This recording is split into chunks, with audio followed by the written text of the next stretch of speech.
Football season is finally underway, and if you play fantasy football, the odds are you probably already hate your team and wish you could draft again. On FanDuel, you can draft a new team every week. Plus, FanDuel has never been more fun or easier to play. If you're not a fantasy expert, then FanDuel is clearly the place to play. FanDuel has something for everyone, and there are more ways to win than ever before. FanDuel has a new tool called Guru to help you pick your lineups so you can make smarter picks and feel more confident going into game day. They've made it easy to find your friends and challenge them to play head-to-head contests for cash or bragging rights. Are you listening to me? New users get a $20 bonus when they make their first deposit on FanDuel. So come play with me at FanDuel.com/Stephen A. That's with a PH, not a V.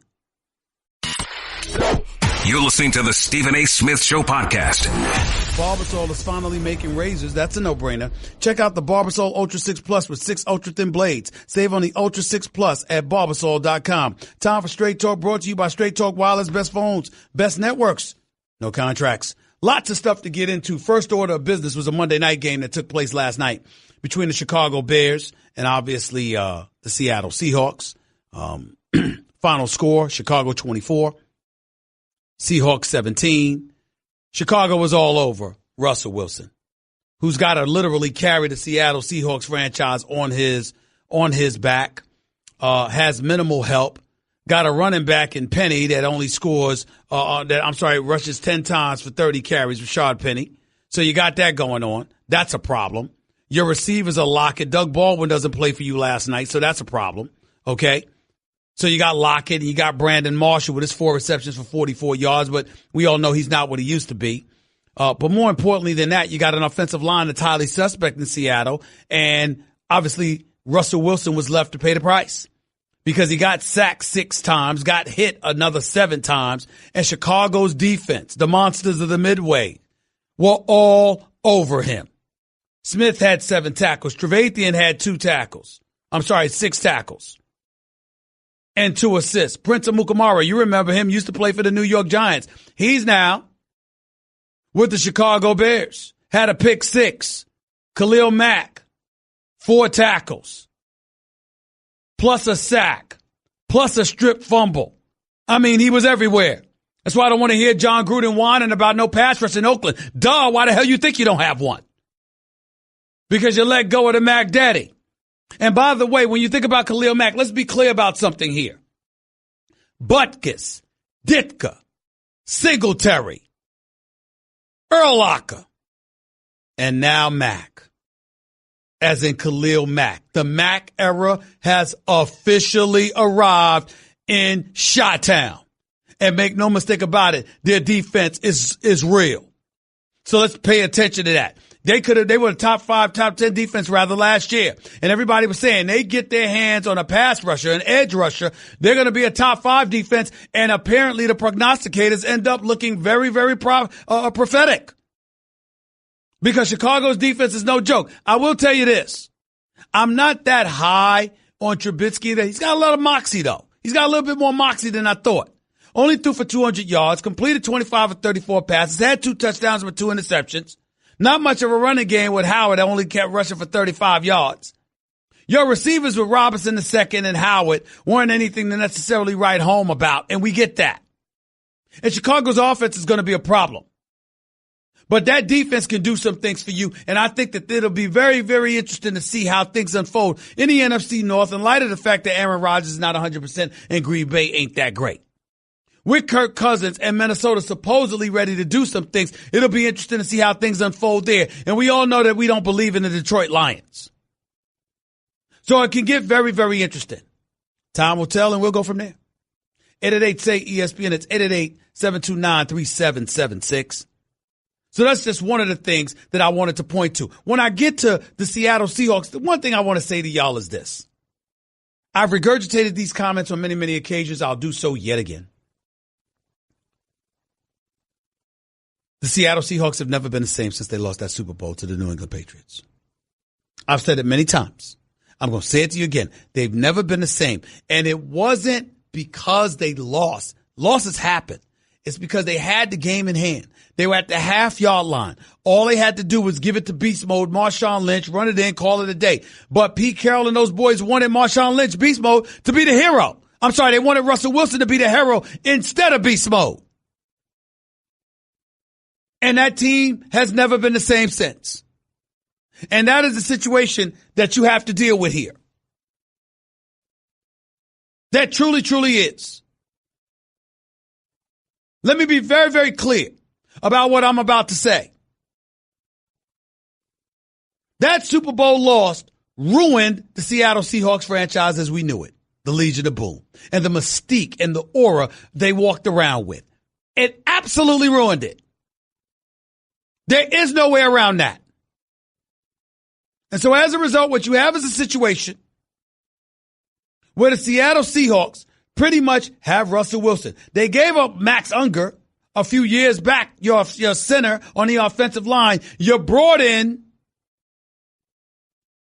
Jimmy Graham as your tight end. That didn't pan out. And they've never been the same since. They've never been the same. So having said all of that, this is what it is. Seattle Seahawks, Chicago Bears, defense is real. Offense, not so much. 888-SAY-ESPN. It's 888-729-3776. Biggest story going on in sports, though, and it transcends New York. It transcends L.A. It transcends Cleveland and everything in between. Ladies and gentlemen, Josh Gordon, the perpetually troubled former wide receiver for the Cleveland Browns, is now a New England Patriot. As it pertains to the New England Patriots, I have no problem with this move. Low risk, huge reward, potentially. Josh Gordon is a stud. Josh Gordon can flat out ball. And even though he's only played 25 games in his career and 11 games over the last 4 or 5 years, he's got size, he's got speed, he's got athleticism, he's got agility. Just last week against the Pittsburgh Steelers in the right corner, he jumped over a defender, snagged in a two-handed touchdown catch in the corner of the end zone.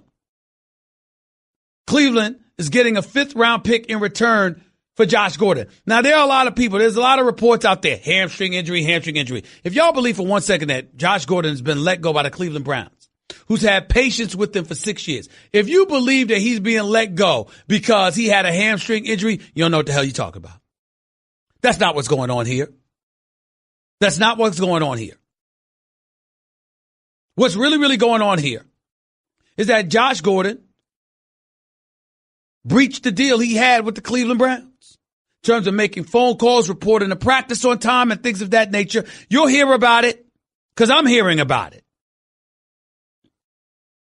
It wasn't directly a drug or alcohol issue, which has caused them to have 2-year-long suspensions exacted against them by the league office in the past. But the bottom line is, if you're Josh Gordon, who was first suspended in July of 2011 when he was a college student at Baylor, and has been suspended on numerous occasions periodically ever since, and you suddenly show up late to practice, and you suddenly don't make calls, and you're suddenly inaccessible or unavailable, what the hell you think people are thinking?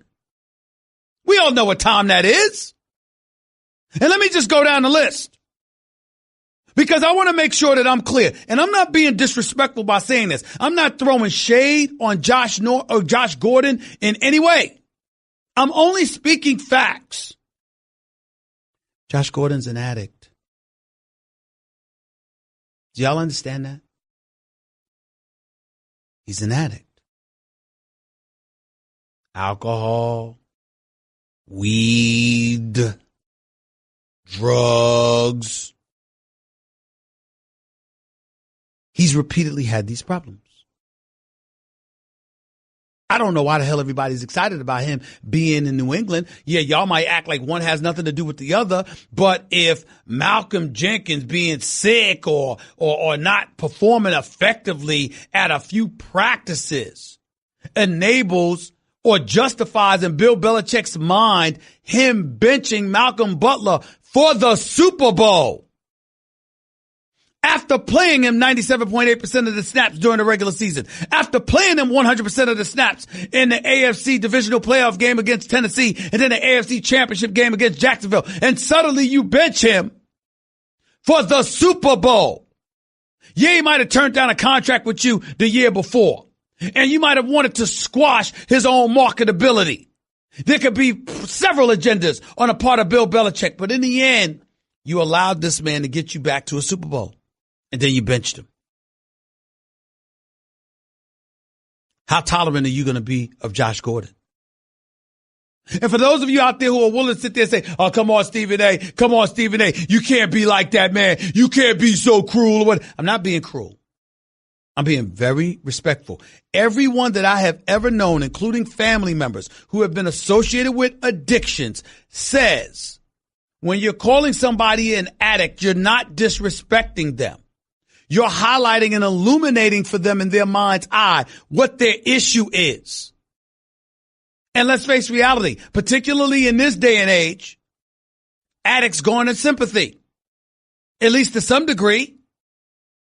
This Oprah world that we've been living in for years, we don't just throw folks to the wolves anymore. We try to help everybody.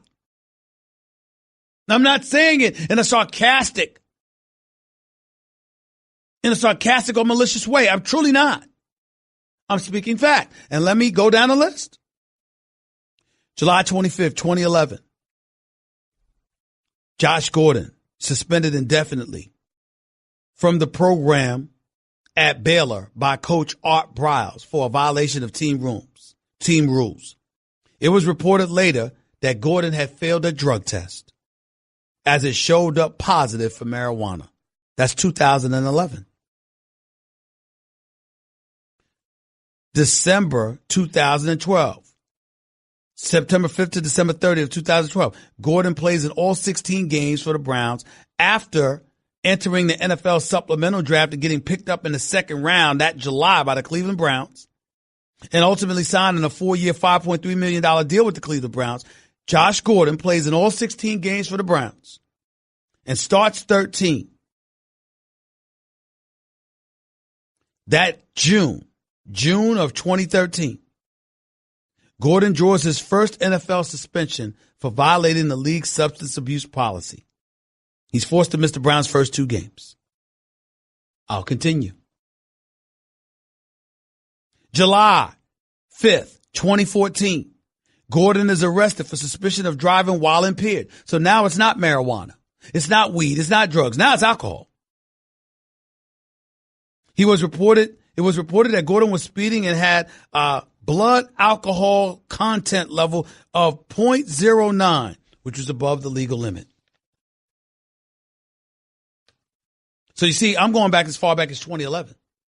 Then I went to 2013. Now I've gone to 2014. Let me continue. August of 2014. Gordon draws his second NFL suspension for violating the league's substance abuse policy. This time for 1 full year. He ultimately had his suspension reduced to 10 games under the NFL's new policy. He's reinstated by the NFL that following November. He had burnt the Falcons in his first game for 8 catches for 120 receiving yards. And then that December, he's suspended by the Browns for 1 game, their season finale against the Baltimore Ravens for a violation of team rules. A month later, January 25th, Gordon faces a 2-year-long suspension after testing positive for alcohol use. Gordon is suspended.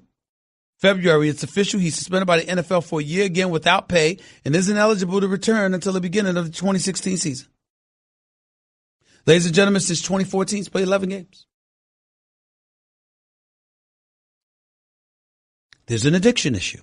He came back after after going through everything that he went through. Do you know that he voluntarily left the Browns to go into rehab? Because the NFL stipulates that when you do that, they'll provide you with some degree of leniency. Then he comes back and then he wasn't ready to go again because he needed to take a personal leave to get his life together. Now, we've heard reports that there are other things going on with him or whatever, and that's his business. I'm not here to put his business out in the street. What I'm saying to you is that those things are a matter of record. They get in the way of you performing football. And when you have issues, you need support, you need guidance. The last thing in the world you might need is to play for a hard knocks coach with a very low tolerance, if any tolerance at all, in Bill Belichick. That's what you have to be concerned about. Nobody's talking about this, but it's just the truth.